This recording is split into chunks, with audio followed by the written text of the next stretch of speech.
Price the lord, hallelujah. പ്രിയ സഹോദരങ്ങളെ, പെന്തക്കോസ്ത് പെരുന്നാളൊക്കെ നന്നായിരുന്നല്ലോ അല്ലേ?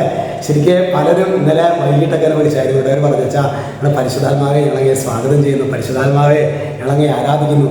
പിന്നെ ഇന്നലെ അച്ഛൻ്റെ ഇടവകയിൽ ആത്മവിശുദ്ധീകരണ ദിനമായിരുന്നു. അപ്പോൾ അത് കഴിഞ്ഞിട്ടും പലരും അച്ഛനോട് പറഞ്ഞൊരു കാര്യം, ശരിക്കും പരിശുദ്ധാത്മാവിനെ വേണ്ടി ആഗ്രഹിച്ച് പ്രാർത്ഥിക്കുമ്പോൾ ശരിക്കും നമ്മളൊരു കനമില്ലാത്ത അവസ്ഥയിലേക്ക് നമ്മുടെ കർത്താവ് ഏറ്റെടുക്കുന്നു എന്നുള്ളൊരു അനുഭവം പലരും അച്ഛനോട് ഫോൺ ചെയ്തും നേരിൽ കണ്ടൊക്കെ പങ്കുവെക്കുകയുണ്ടായി. ഹല്ലേലൂയ. അത് പെന്തക്കോസ്ത് തിരുനാളിൻ്റെ അന്ന് മാത്രം പ്രാർത്ഥിക്കേണ്ട ഒരു വചനമല്ല. നമ്മുടെ ജീവിതത്തിൽ കൂടെ മോർണിംഗിലും രാത്രി കിടക്കുമ്പോഴൊക്കെ പരിശുദ്ധാത്മാവെ. അച്ഛൻ്റെ കൂട്ടായ്മ കുറേ പേര്, പ്രത്യേകിച്ച് ടിജോ മുള്ളക്കരച്ചനൊക്കെ സ്ഥിരമായിട്ട് നേരത്തെ എഴുന്നേൽക്കും. ഞാനങ്ങനെ ചോദിക്കുക, അച്ഛൻ എനിക്ക് മുമ്പൊക്കെ എനിക്ക് എഴുന്നേൽക്കാൻ ഇച്ചിരി ബുദ്ധിമുട്ടൊക്കെ ഉണ്ടായിരുന്നു. അപ്പോൾ അച്ഛനോട് ചോദിക്കുമ്പോൾ അച്ഛൻ പറയുന്നത്, രാത്രി കിടക്കുമ്പോൾ അച്ഛൻ പരിശുദ്ധാത്മാവെ പരിശുദ്ധാത്മാവെ എന്ന് പറഞ്ഞ് ഉള്ളുകൊണ്ട് ഇങ്ങനെ പരിശുദ്ധാത്മാവിനെ വെൽക്കം ചെയ്യും.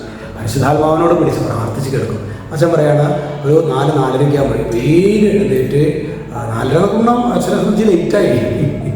അപ്പോൾ നിങ്ങൾ ഈ രാവിലെ എഴുന്നേൽക്കാൻ 5 മണി 5:30 എഴുന്നേൽക്കാനൊക്കെ ബുദ്ധിമുട്ടുള്ളവർ നിങ്ങൾ ചെയ്യേണ്ടത് രാത്രി കിടക്കുമ്പോൾ തന്നെ പരിശുദ്ധാത്മാവിനെ വിളിച്ച് കിടക്കും. പരിശുദ്ധാത്മാവെ പരിശുദ്ധാത്മാവെ.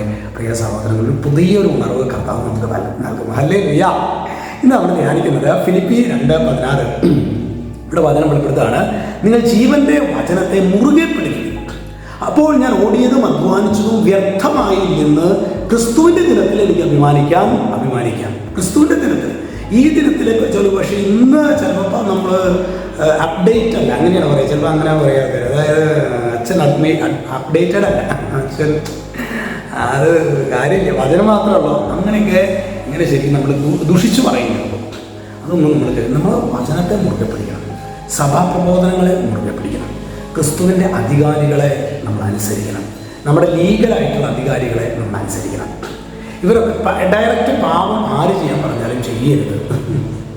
ഇത്രയും കാര്യങ്ങൾ അതിന് നമുക്ക് ശരി ഈ വചനത്തെ പ്രിയ സഹോദരങ്ങൾ നമ്മുടെ ജീവിതത്തിൽ പലപ്പോഴും ഞാൻ കണ്ടിട്ടുള്ള ഒരു പ്രത്യേകത, ഇങ്ങനെ തകർന്നു തരിക്കണം. ഞാൻ ഏകം മക്കൾ വന്നിട്ടുണ്ട് അച്ഛൻ്റെ അടുക്കിലേക്ക്.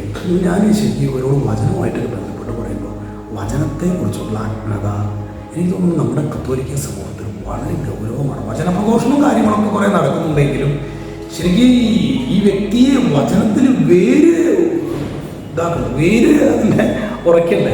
അങ്ങനെ വേര് ഉറയ്ക്കാത്തൊരവസ്ഥ എനിക്ക് ചിലപ്പോഴൊക്കെ കത്തോലിക്ക സമൂഹത്തിൽ തോന്നിയിട്ടുണ്ട്. കുറേ കൂടി ഒരു പേഴ്സണൽ ബൈബിൾ, വ്യക്തിപരമായി വചനം വെച്ച് പ്രാർത്ഥിക്കുക, അങ്ങനെയുള്ളൊരു ശൈലിയിലേക്ക് നമ്മൾ ഓരോരുത്തരും വിചാരിച്ചാൽ തന്നെ അത് നടക്കുകയുള്ളൂ. നമുക്ക് ശരിക്കും അതിനായിട്ട് ശക്തമായിട്ട് പ്രാർത്ഥിക്കാം. ഈശോ നിങ്ങളെ സമൃദ്ധമായിട്ട് അനുഗ്രഹിക്കട്ടെ. രക്ഷിതാവായ യേശു ക്രിസ്തുവിൻ്റെ നാമത്തിൽ ആശീർവദിക്കുന്നു. ഇപ്പോഴും എന്നേക്കും ആമേൻ.